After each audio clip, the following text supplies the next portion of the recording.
Welcome. Today we have a special guest from Australia. Nisha, please introduce our guest. Thank you, Bala. Good day, all. So this is Nisha and Bala joining from Sydney Malayalis. And today we have Rohan Fitzgerald. So he is one of the chief executive from Western District Health Service and in Victoria. We welcome you, Rohan, and thank you so much for joining with us today. Hi, Nisha. G'day, Bala. How you doing? Good. And Yeah, good, welcome thank to you. Australia for everyone that's viewing this today. It's great to see you all or have you on board. Thank you so much, Rohan, for joining with us today. And tell me a little bit about yourself, please, because our audience would like to know a little bit in detail, please. Thank you. So I'm the Chief Executive of Western District Health Service, and we're based in rural Victoria, which is in the southern part of Australia. And it's a country area. It is a large agricultural environment and primarily beef farming, but sheep farming and also cropping as well.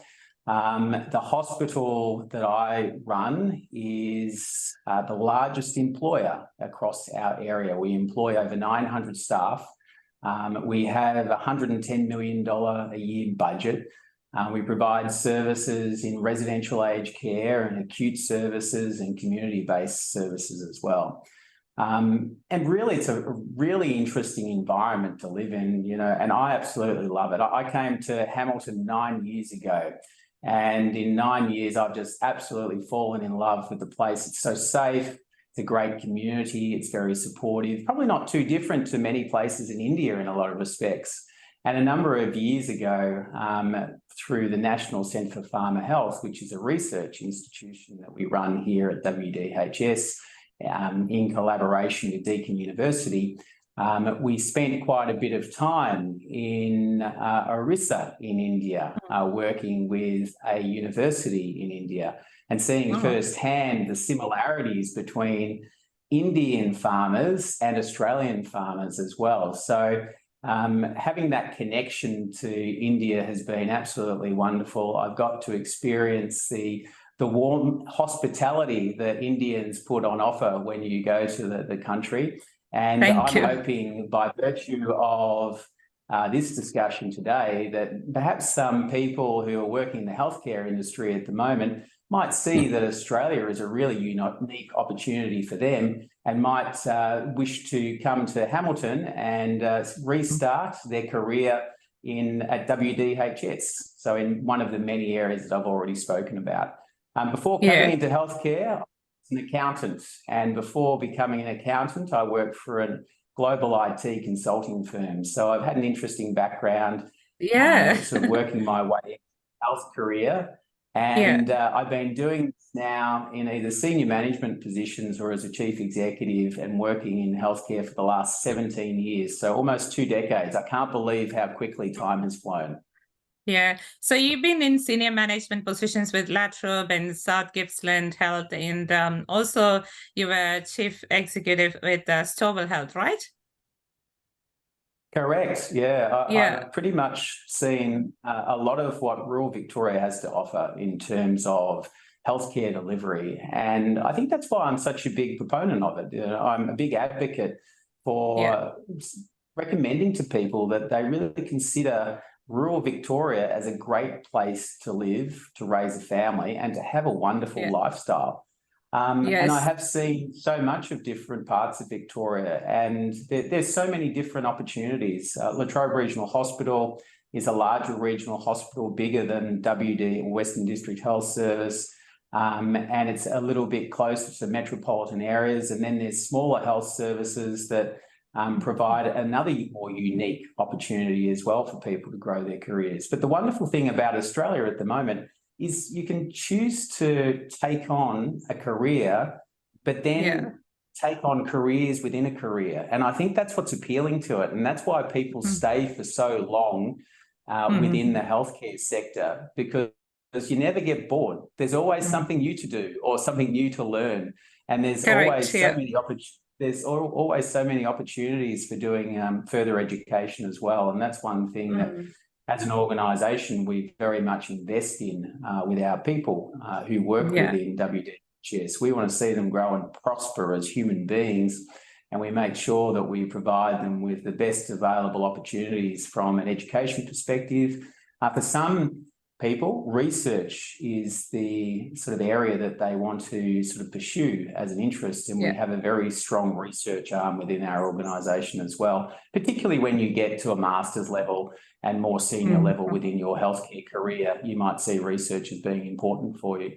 But equally, if someone's new into the industry, there's plenty of chances for individuals who might have been working as a nurse who want to look at midwifery as an option, or maybe ICU or ED nursing or emergency department nursing, and specialising in a certain area, and we very much encourage that too. So I think that's really the thing I would say is there's just so many different aspects of a career. I think you covered a lot.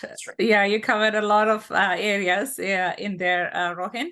I would like to know a little bit about, what's your contributions towards the health services in the rural Victoria, and also at the moment Australia. Like, as you know, I'm a nurse myself, and I know the nurses shortage, that's the biggest concern in all the public and private sectors all over Australia, not just in public hospitals or private hospitals, in aged care sectors as well.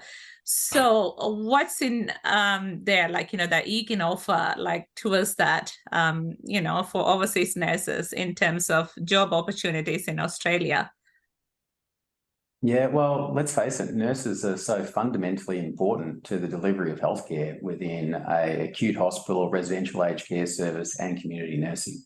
They are the connection, between so many things that happen and the people that we provide services to. And let's face it, nurses provide an intrinsic link to really a very strong value-add healthcare system. And if you can get the nursing right, then you're going to get a better health outcome for the individuals you're providing services to. So the nursing profession is so incredibly important to us, and that's why we are certainly investing as an organisation in making sure that we get the right people on the ground to support our local community, because we very much care about our local community. We want to make sure that they receive really an exemplary standard of care, one that provides a personalised service to them. And we have seen in the past that international nurses who have come from India very much meet the value system that we would typically apply in Australia, in terms of the way we like to care for people. And I think that's really important. And hence why we are so fundamentally supportive of Indian nurses coming into WDHS. Now, I know that this is a big step for people, and they want to be reassured that they're not going to have a lot of out-of-pocket expenses. So when they're making that big journey, and it's a courageous decision to make, isn't it, to travel overseas to a country that you're not familiar with. My goodness, even thinking about it, it sounds scary, doesn't it? So how do you sort of reduce some of that anxiety and some of the feelings of indecision that might arise as a result of that? So WDHS provides relocation assistance to nurses that are coming here. We certainly, for individuals' immediate family, we pay for all of the airfares for the immediate family, not the extended family, just the immediate family. So if you have a husband or wife and a couple of kids, we will pay for their airfares to come to Australia. We also pay for the visa. Now, the visa is a substantial cost, as you're probably aware, Nisha and Bala. WDHS covers off on that as well. And we also pay for the first 8 weeks of accommodation when you arrive in Hamilton or around the Southern Grampian Shire, which is the local district that we live in. And hopefully that sort of assists people to settle into the local environment, if you know what I mean. It means that it takes the pressure off having to find a place straight away, having the costs associated with the rent and the utility bills and those sorts of things. And it's really trying to make that transition as easy as possible for people that are coming from far away and recognising it's a challenging enough decision to make, let alone worrying about all of those other things that are going to be at the back of people's minds as to whether or not they can afford to make that journey to Hamilton, Victoria, Australia. So effectively, you are covering all the expenses incurred for anyone to move to your hospital. Am I right? Initially. That's right. And I think by the time that someone's been here for 2 months, you'd like to think that they've generated enough income to be able to be supporting themselves in some respects.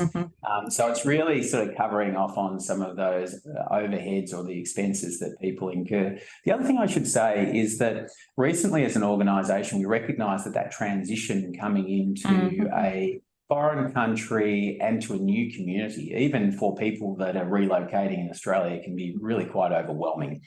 And it's the get to know you period that is the hardest. You know, it's where you're feeling as though you don't know people in the local community. So what we've done is we've now recruited a person whose job is just to make that transition as easy as possible. That's all they're recruited to do. So basically, we pick people up from the airport. They get a wraparound service. They feel the love from the first time they step foot in Australia. If it's required, we put them up. So sometimes you come in at a very late time at night into the airport. So if you're getting in late at night, we put people up at a motel, and then we have a car that picks them up from their motel and then drives them out to Hamilton. So you don't need to worry about any of the transfers. Often our staff will also go down to Melbourne to pick people up to make that connection. And then what we've found is there's a lot of local people that have connections to Indian people within this area. And I know of some families recently, my goodness, I've been around to the temporary place where they've sort of moved into as they're settling, and it's a revolving door of people that have come to their house to say g'day. You know, they seem to know everyone in the community already. So I think it's a very supportive place. So not only do we have what is called Nectar, but the community themselves actually get out and certainly make sure that people are feeling as though they're all very connected. Connected to the local community. Absolutely. So I would like to know, are you all these services, the recruitment process, is it affiliated with any recruitment agencies, or is it like a direct recruitment? I would like to know that detail as well, please. There's a couple of options for people in relation to how they will come to be a WDHS. From our point of view, it doesn't matter. You know, we are very comfortable with dealing with people directly, and should they contact WDHS, just go onto our website. You can make an application, provide us with your credentials, and then we can progress from there. As you know, Nisha, there is a pretty significant process for people to go through to get credentialed through the regulatory authority in Australia. So to get comparative nursing qualifications, and that's through an agency called APRA. So people will need to undertake that on their own. I know that that's changed a little bit for individuals previously in the past. So people need to be themselves aware of that. But once you get over those hurdles, making an application to WDHS is very simple. And certainly just identifying that you would need to apply for a visa in order to be able to work in Australia. And we would organise all of those things after you successfully complete an interview. Alternatively, some people feel more comfortable going through a recruitment consultant, and recruitment consultants are coming to WDHS and Western District Health Service all the time to tell us about their great candidates that they have on board. It's really up to the individual to decide as to what they want to do. The only thing I would say is for individuals, they shouldn't feel compelled to pay any money to recruitment agencies in order to be able to be placed in Australia. From my perspective, that is not required. You'd be better off making direct contact with a health service than having to pay out-of-pocket expenses to engage someone to do that work for you. It's really not that difficult. And I'm sure that people would find the experience pretty simple. Get online, put in an application, and the rest is managed from our end, basically. Thank you. I would like to know, I think you have covered all the aspects, you know, the current recruitment process and everything. Tell me a little bit about the current challenges in the Australian healthcare system, especially in the rural health services. Well, staffing is, I think, recognised as an international concern across the world at the moment.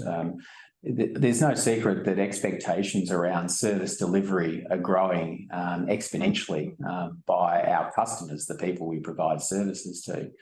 And I think COVID has had and the pandemic has definitely had an impact in terms of the number and type of people that are presenting to public hospitals in Australia. I think the thing I would say is that the Australian healthcare system is quite unique compared to most other healthcare systems in the world. And from my perspective, I think it hits the right balance between the public and the private sector. So in Australia, we have a universal healthcare model where everyone receives free access to care. But there is also an option in Australia that you can also choose to have private services and healthcare services should you wish. But it means that everyone receives access to high quality healthcare. But what that also means is that there is a substantial demand on getting the right individuals to be able to provide services. And what we've seen is that the number of people being employed in healthcare is continuing to rise, and the needs of society are continuing to grow at such a rate that it's outstripping the current supply of healthcare workers coming into the industry. So that means that we've got a shortfall of the number of healthcare workers that are available to be able to provide services. And what we're also seeing in Australia is there's a growth in a whole range of different areas within the healthcare setting. So where in the past it's been very traditional models of care is how I would put it, so very much within the bricks and mortar of hospital settings. Now we're seeing far more community-based type models of care that are developing and evolving within our country and within Australia, which means that people are going out to individuals' homes far more frequently to deliver the sorts of services that may have previously been delivered within a hospital or aged care environment. And I think that's a community expectation in Australia, is that we start to transition away from bricks and mortar type service delivery.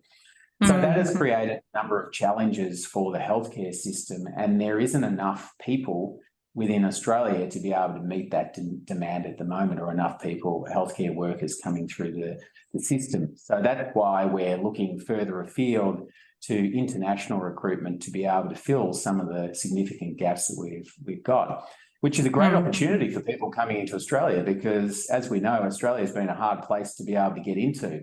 But at the moment, number of immigrants that are coming into our country are at some of the highest levels we've seen in living memory, which is great news for those people looking to make a change in terms of the way in which they work and live. Yeah. And it's a wonderful opportunity for nurses, especially international nurses, to take out that opportunity as well, currently available in Australia. So Rohan was pretty much clear and detailed in all aspects of recruitment, the process and everything WDHS has to offer, and the relocation process, everything. You have covered all the aspects. I would like to know your contribution towards the hospital, the funding or whatever. I have seen that you have done some fundraiser events, some marathon running, and so in 2019 you have done a fundraiser event, like an 800-kilometer run in 16 days to raise 135k in Australian dollars, to buy a gorilla sterilizer. Tell me a little bit about that one, please. I think I was a bit crazy at the time. I had chosen to run the Camino, which is the Walk of St. James in Spain, with a friend of mine. And we decided to do it over 15 days. And typically people do the 800 kilometres in 30 to 40 days. And I'm not sure really why we decided, but anyway, we thought we'd do something a bit different. So we ended up running basically an ultra marathon, and we thought, well, if we're doing this, we should be sort of supporting the health service in some way, shape or form. So we sort of started a bit of a fundraiser, and we're raising money to support the purchase of a sterilizer for our theatre. And as you have indicated, the blisters and the pain and the suffering that I went through after 800 kilometres of running was well and truly worth it, because we were able to purchase the sterilizer for WDHS. But that leads me to the point that we have a very, very generous community in Hamilton. And more recently, the community has funded an MRI machine from a diagnostic perspective. So that cost $3 million, and the community raised $1.5 million Australian to be able to purchase the MRI. And now we're providing diagnostic services with an MRI here in Hamilton. So I think it just goes to the nature of the way in which small communities come together to assist one another to ensure that we're providing the best possible services to our local community. And I see that time and time again in terms of the benefits that we see. And at the moment, we're also doing a redevelopment of a residential aged care service within Penshurst, and that's costing us around about $7 million. We have an ED, ICU redevelopment that's on the cards as well, and we're doing some work in relation to planning to reconstruct that as well. I can see that you worked hard, behind that funding and everything, right? So sometimes you've got to be out there and advocating hard for the organisation that you're working for, and I think that's one thing we do very well is make sure that our voice is heard, that people understand the complexity of the organisation and the risks that arise in running a sophisticated health service like this. And I think if you're looking at some of the issues that are coming up in healthcare and how we're going to tackle them in the next few years, artificial intelligence is certainly one of those things that has a lot of people talking, and even robotics. And I think that over the course of the next 5 to 10 years, we'll see the healthcare environment shift substantially, where artificial intelligence will be having a much more significant role to play. And I think there'll be a number of reasons for that. And I think as the robotics industry becomes more sophisticated to be able to assist in healthcare settings, we'll see technology have a bigger focus than it has in the past. And I'm predicting that's probably 5 to 10 years away, seeing more of an introduction of that within the healthcare system within Australia. It's at very early days at this point in time, and I think people have just been dabbling at the edges in the past 5 or 10 years. But let's face it, the manufacturing industry has made some huge inroads into the way that they will use robotics, artificial intelligence to make decisions, and healthcare is a bit of a lag industry in terms of picking up these sorts of new technologies. But I think as a result of some of the challenges we've already been talking about today, there's no doubt in my mind that it has to come to the health industry. It's just a matter of when, not if. Thank you, Rohan. I have to comment on one thing. The fundraising activities that the Australian communities do, every year, like in multiple events like marathons and, the Good Friday Appeal, or, for example, the Royal Melbourne Lotto, everything to raise, money for purchasing different equipments or to support, for a cause. That is really commendable. And that is one of the best things I have seen after coming to Australia, and I really, really appreciate all of you, and I'm really glad that I'm part of it right now. So that is one thing we can take as an example back home as well. It's a really good, commendable one as well, Bala. I have to say that on this occasion, as a healthcare worker, I should actually comment on that one too. It's something really rewarding, working for a cause. That is one of the best things I have watched in the Australian healthcare system, like as a community, what we do for the people, what we do for the health services in here, like voluntarily, doing all these activities and everything. Thank you so much for working for us, for the community, and for the healthcare system, and for all your contributions to us, the community. And thank you for the support for the international nurses, and for sharing this valuable information with us, and also for joining with us today. And I would like to request you one thing. You might have to sit for a couple more minutes, because most of our audiences, we are from South India. We speak Malayalam. So we would like to say a little bit in Malayalam, like in the end. So it's basically like a 2-3 minutes presentation from Bala. And that will be in Malayalam, just a summary of what we said just now. Of course. Thank you so much. Rohan, Thank you. I will shift to Malayalam now. നമ്മുടെ കൂടെ ഇന്ന് ഉണ്ടായിരുന്നത് ശ്രീ റോഹൻ ആണ്. അദ്ദേഹം WHS western district health സർവീസസിന്റെ CEO ആണ്. അദ്ദേഹം പറഞ്ഞ കാര്യങ്ങൾ നമ്മുടെ നഴ്സുമാർക്ക് ഇവിടെ വന്ന് ജോലി ചെയ്യാനുള്ള എല്ലാ സൗകര്യങ്ങളുമുണ്ട്. ഇപ്പോൾ പ്രത്യേകിച്ചും this hospital will take care of all the expenses. അവരുടെ തുടക്കം മുതൽ 2 മാസത്തേക്കുള്ള എല്ലാ കാര്യങ്ങളും അവർ ടേക്ക് കെയർ ചെയ്യും. ഇന്റർവ്യൂസ് കഴിഞ്ഞ് സെലക്റ്റഡ് ആയി കഴിഞ്ഞാൽ then visa processing expense cover ചെയ്യും, ട്രാവൽ എക്സ്പെൻസസ് കവർ ചെയ്യും, റീലൊക്കേഷൻ എക്സ്പെൻസസ് കവർ ചെയ്യും. ഒരു ഫാമിലിക്കുള്ള, അതായത് ഹസ്ബൻഡ്, വൈഫ് പ്ലസ് 2 കിഡ്സ്, അങ്ങനെ 4 പേർക്കുള്ള എല്ലാ എക്സ്പെൻസസ്. ഇമ്മീഡിയറ്റ് ഫാമിലി, അതാണ് മെയിൻ ആയിട്ട്. അതിലൊരു കാര്യമുണ്ട്, ആപ്ര രജിസ്ട്രേഷൻ, ഇവിടുത്തെ നഴ്സസ് രജിസ്ട്രേഷൻ ഉള്ളവർക്കാണ് ഇത് ചെയ്യേണ്ടത്. അതിന്റെ പ്രോസസ്സ് ഇവിടുത്തെ ആപ്രയുടെ വെബ്സൈറ്റിൽ നിന്നും നമുക്ക് അതിന്റെ ഇൻഫർമേഷൻ കിട്ടുന്നതാണ്. അത് പ്രത്യേകം നോട്ട് ചെയ്യുക. പ്രത്യേകിച്ചും UK രജിസ്ട്രേഷൻ ഉള്ളവർക്ക് ആപ്ര രജിസ്ട്രേഷൻ ഒരു ട്രാൻസ്ഫറബിൾ പ്രോസസ്സ് മാത്രമേ ഉള്ളൂ. മറ്റുള്ളവർക്ക് ഈ വെബ്സൈറ്റ് വഴി ഓസ്ട്രേലിയയുടെ രജിസ്ട്രേഷൻ പ്രോസസ്സ് കംപ്ലീറ്റ് ആയി കഴിഞ്ഞാൽ പിന്നെ ജോലി കിട്ടാൻ പാടൊന്നുമില്ല. ഹാമിൽട്ടൺ എന്ന് പറയുന്ന ഒരു ചെറിയ ടൗൺ ആണ്, അവിടെ കൂടുതലും ഇന്ത്യക്കാരാണുള്ളത്. അപ്പോൾ നമ്മുടെ ആൾക്കാർക്ക് ഇവിടെ വന്ന് സുന്ദരമായിട്ട് ജോലി ചെയ്ത് ജീവിക്കാനും ഇവിടുത്തെ PR എടുത്ത് ദെൻ പാസ്പോർട്ടിലേക്ക് പോകാനുമുള്ള എല്ലാ അവസരങ്ങളുമുണ്ട്. അപ്പോൾ ഇത് മലയാളി നഴ്സുമാർക്ക് വേണ്ടിയാണ് ഞങ്ങൾ ഇത് പ്രസന്റ് ചെയ്യുന്നത്. അദ്ദേഹത്തിന്റെ വാക്കുകൾ നിങ്ങൾ വീണ്ടും ഒന്നുകൂടെ ഈ ഇന്റർവ്യൂ കേട്ട് കഴിഞ്ഞാൽ കൃത്യമായിട്ടെല്ലാം നിങ്ങൾക്ക് മനസ്സിലാകുന്നതാണ്. Thank you so much. Thank you, Rohan, for attending our interview. And we hope we will get good candidates for your hospital. And we expect your continued support to the society, the Australian medical system everywhere. Thank you so much for coming to our channel.